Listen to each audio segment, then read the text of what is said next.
Doughty for Sugar Silk and Stretch with former WBO super featherweight champion of the world, Barry Jones. How are you, sir? I'm alright, Ben. Long time no see, mate. It's been a little while, yeah, because I've been off the scene a little bit. You haven't been, of course, but I mean, you've been smashing it these days. Begging for work, yeah. Yeah, you are very resourceful like that. I'll give you that. You're always there. You go across all platforms. You walk on water, mate. No one wants to keep me though, do they? I'm like, what can I say without being rude?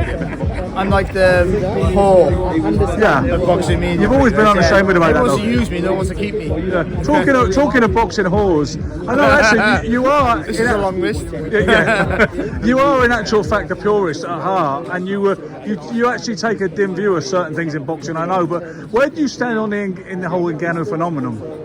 Well, it's weird. No, I wasn't massively looking forward to Fury and Ngannou until I was going for work, and I loved it. Of course, we all sell our soul.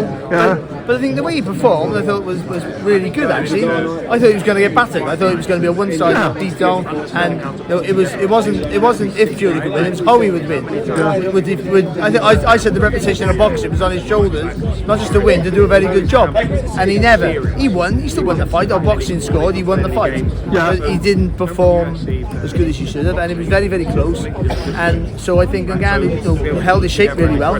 He looked decent, but you still had to gauge where he is, though. It genuinely is. So again, in this fight coming up against Joshua, you have to make Joshua a huge, massive favourite. And I think stylistically, the way Joshua shapes up, he's more conformative with his style. That should really expose the inexperience of Ngannou. It should.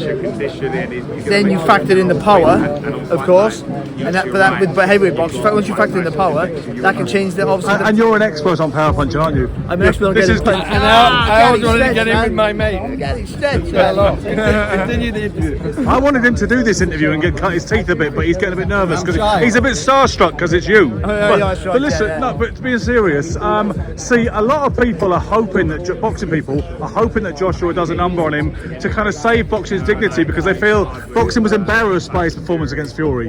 Well, maybe I said boxing's reputation was on stake against Fury. Yeah. But really, if we look at it, the reputation of boxing sold a long time ago. Yeah, its integrity sailed down the road a long time. Of course it did. And if we just want to go back as early as Mayweather versus McGregor, that was there. Well, no, there's been points before that. Let's just go to that one. Once that happened, they opened the floodgates for everything.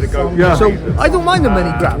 All my issues only ever been if these sort of fights, like automatic rematch clauses, if they hold up anyone's career, they shouldn't happen. If they don't, so this fight here now, I've no problem with because it holds no one's career up. I mean, it doesn't affect the rankings in any way, except if Joshua gets beat, he goes out of the rankings. You can see the narrative they're trying to build, can't you? Because it's a total yardstick against Fury. If Joshua does do an impressive number on him, it reinvents the Joshua-Fury matchup assuming Fury beats Usyk. I have to say one thing, Ben. The integrity of boxing is scary when it's in the fighter's hands. Because I met Mayweather in Vegas. And I said, what the fuck's this 8-9 rounds of McGregor?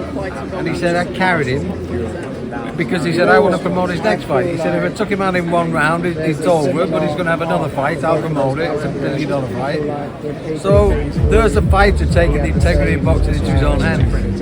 I hope that Joshua I don't think that will be the case here. I think Joshua will do his thing and hopefully, I think Styles may fight. Yeah, I thought Joshua hasn't got the ability to do that. And also, Ngannou can clearly punch. So we still haven't really seen it in the ring. Because that knockdown against Fury wasn't a crunching shot, but it's still a good shot.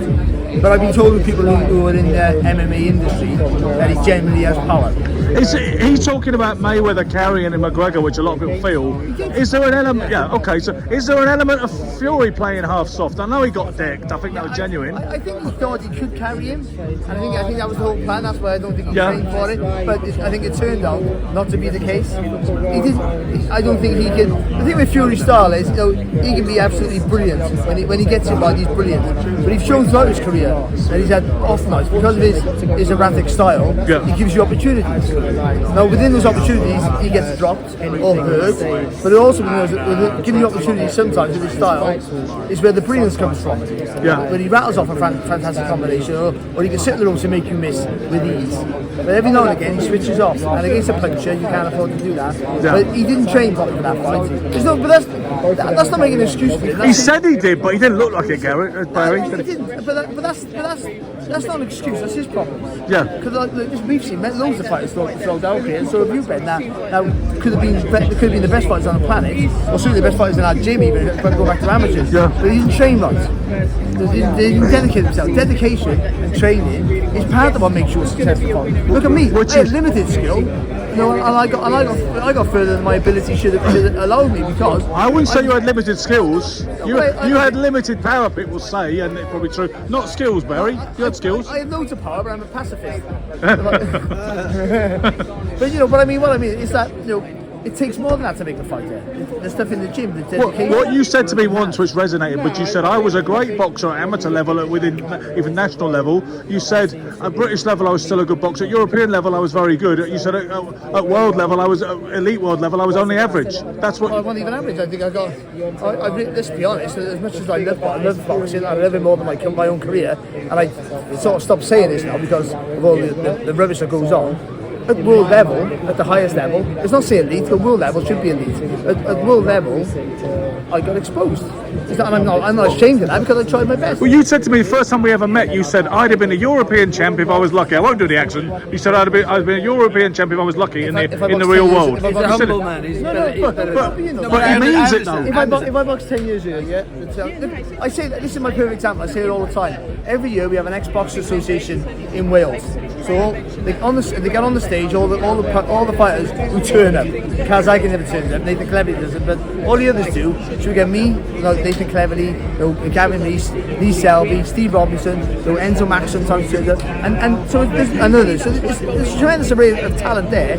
But the best fighter in the room, by a million miles, Colin is sat in the audience because he boxed 10 years before me. Colin Jones. 15 years before that. Colin Jones. Yeah. The best fighter in the room, but because he was unlucky against Butler McCraw, even he got a draw and a loss, and he also boxed a brilliant Donald Curry. But I mean, if he was boxing in my era or the era of now, he's